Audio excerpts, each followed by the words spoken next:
আজকে জগন্নাথ দেবের রথযাত্রা। আমরা আসছি বাউফল হরি মন্দিরে প্রসাদ পেতে।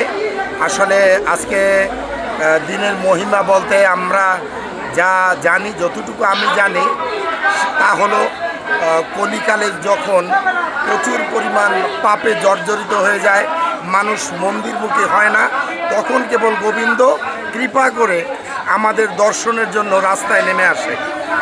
এই কলির যুগের আমাদেরকে উদ্ধার করার জন্য, মুক্তি করার জন্য, পাপ থেকে মুক্তি পাওয়ার জন্য স্বয়ং ভগবান শ্রীকৃষ্ণ জগন্নাথের রূপে এই রথে নেমে আসে।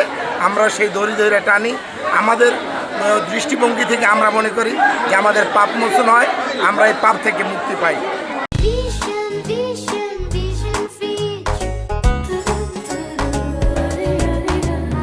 সকালে ভোগ হয়, ভোগের পরে দুপুরে আবার প্রসাদ বিতরণ হয়। যত ভক্ত আসে তারা প্রসাদ পায় এবং বিকালে রথযাত্রা হয়। আমার এই বাউফলে আসা মনে করেন আজকে 25 বছর। আমি 25 বছর না, এটা শত বছর আগ থেকেই এখানে এই উৎসব পালিত হয়। এখানে আসি ফ্যামিলি নিয়ে সবাই জগন্নাথ দেবের মন্দিরে। তো যদি বেঁচে থাকি তো সামনের বছর আসবে। এখানে আসি আনন্দ করার জন্য, সবাই মিলে বিনামূল্যে খাবার দেওয়া হয়।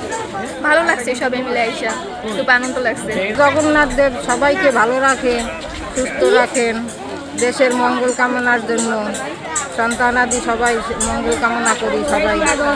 আর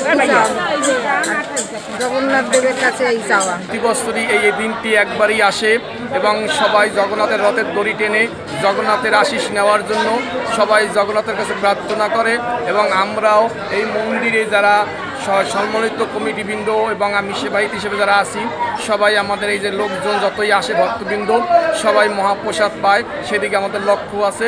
এবং মন্দির থেকে সমস্ত সার্বিক পরিচ্ছন্নতা এবং দেখাশোনা সব কিছু আমাদের মধ্যে সুন্দরভাবে করা হয়। এটাই আমাদের এই মন্দিরের সেই আদিকাল থেকে নিয়ম।